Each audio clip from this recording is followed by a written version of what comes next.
Welcome back, guys. In this video we are going to be going over requirement 1A, so let's get started.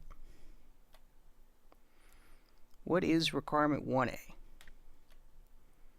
As you can see from the description on the screen, we need to analyze 4 games. We'll be identifying the medium, player format, objectives, rules, resources, and theme. Then we need to discuss the play experience and what we like and dislike about the game. You also need to make a compare and contrast chart for the games. We will not be covering how to make this chart since it really depends on what games you select and is supposed to be freeform. Check with your merit badge counselor for help. So what are we going to cover in this video? We're going to visit what a medium is, what is meant by a player format, what objectives are, what rules are, what resources are, and what a theme is. We will finish with going over an example game analysis for this requirement. Again, we won't be covering how to make the compare and contrast chart. So what is a medium? The merit badge book defines medium as the form of the game. This is found on page 15.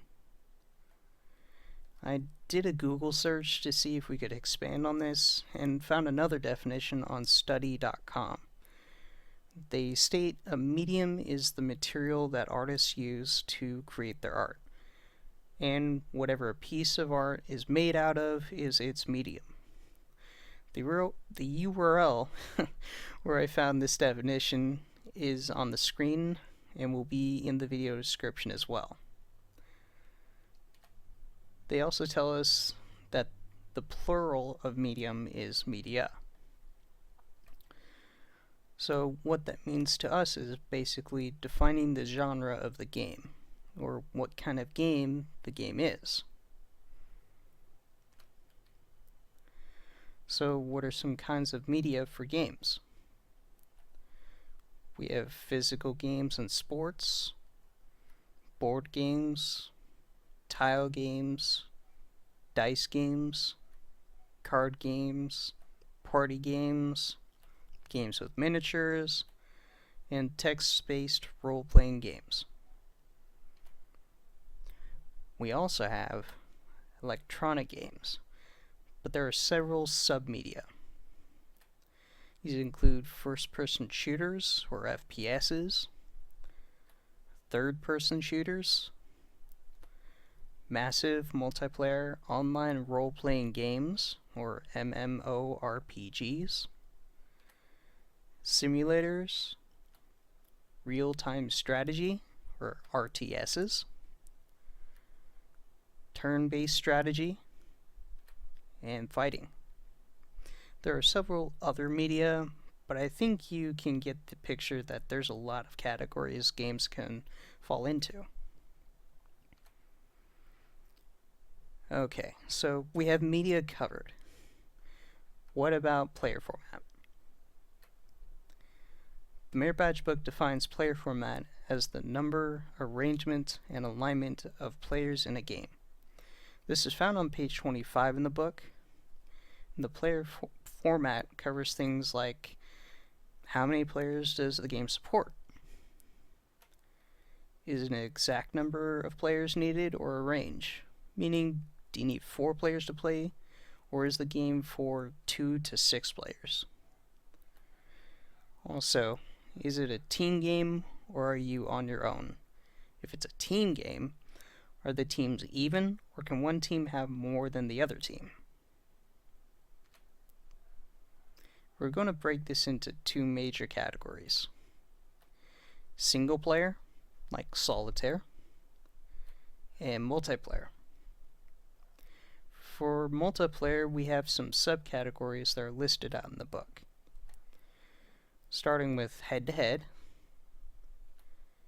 cooperative or player versus environment. Usually you find this in games like World of Warcraft. One against many, blackjack in the sense the dealer versus the players. Free-for-all. Monopoly is a good example of this. Basically, it's everyone versus everyone. You also have team competition. Some examples are football and the card games Spades and Hearts. It also gives an example of Predator-Prey.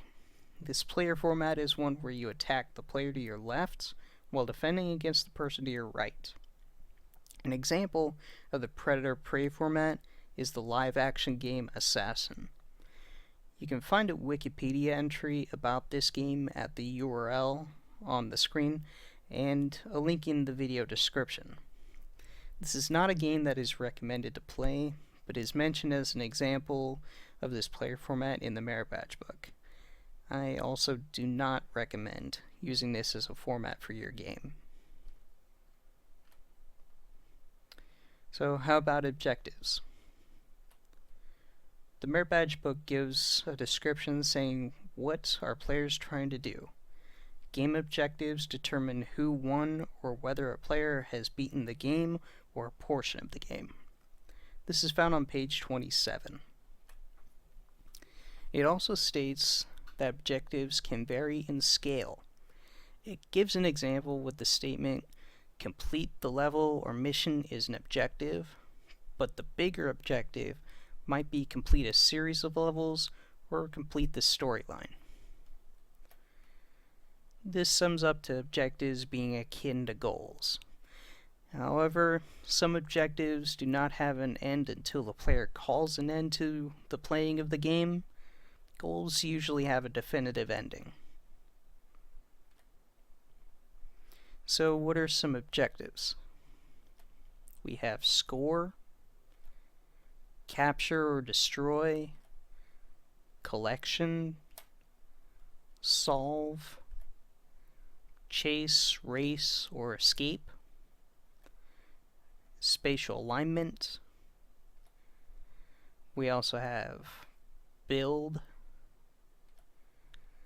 avoiding a loss or last man standing, advance the story, and explore. These were just some of the objectives that are out there, but it gives us a starting point for this requirement. So for rules, let's discuss a couple of things. Why rules? Well, rules do a few things for our game. They bound the scope of the game, they let us know how to play the game, and when players are cheating or potentially exploiting the game.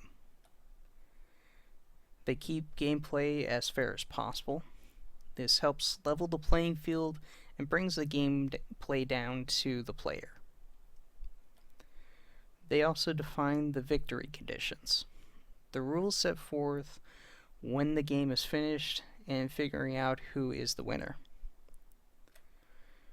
The merit badge book lists out 3 categories of rules, which can be found on page 29.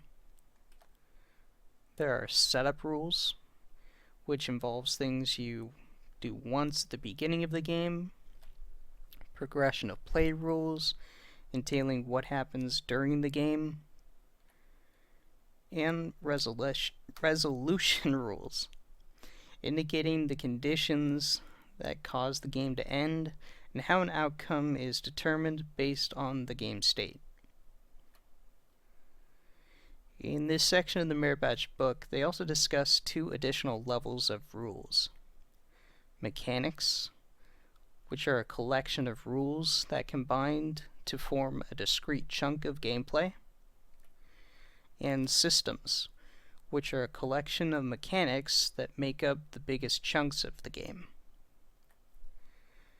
The merit badge book gives an example of these 2 levels on page 30. It states that basketball has a system for determining which team has possession of the ball. Mechanics for turning over the ball to the other team are a subset of that system. Lastly, a rule says that a team loses possession of the ball if a member of that team is the last to touch the ball before it goes out of bounds. Okay, time for resources. The Merit Badge book defines resources as all the things directly under a player's control that can be used as the game advances. This is found on page 31. So, what about some examples? Well, we have things like chess pieces, territory in games like Risk and Civilizations, health points, mana points, currency like in Monopoly, and turn time. Resources tie back to rules through the decisions on what to do with the available resources and how to go about getting additional resources. Resources are also laid out in the setup rules, so you know what you need to get and what your starting resources are. For theme, the Merit Badge book gives a definition I'm gonna rephrase slightly. Elements of the game, such as stories, settings, characters, etc., that gives games topics. This is at the beginning of page 33. Themes help define questions like what is the game about, which the Merit Badge book notes is different from what is the gameplay about. Thematic elements have three primary purposes: to help players become more engaged, make a game easier to learn. For example, racing game rules are easier to comprehend when presented with a racing theme, instead of something like Medieval Knights theme. And they tell a compelling story. Not every game has or needs a theme. Some games like Blackjack, for example, don't need a theme.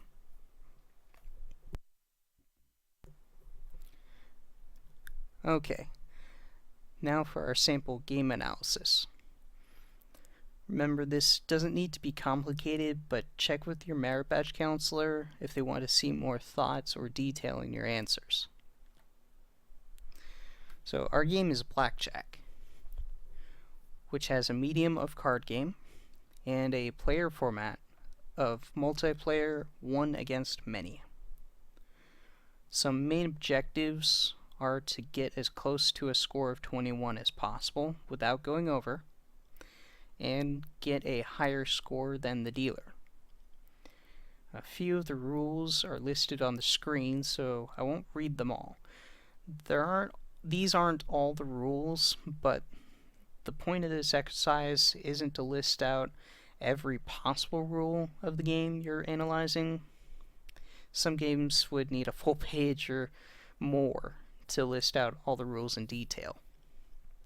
The main resource of this game is a deck of player cards with advertisement and joker cards removed. This game also does not have a theme. Now, you'll need to repeat this exercise for 4 games of your own and write out what you like and dislike about each game. Check with your Merit Badge counselor if they will let you use the game on the screen for one of your 4 games. So, thanks for watching, guys. Next we'll be going into what you need for requirement 1B. See you in the next video.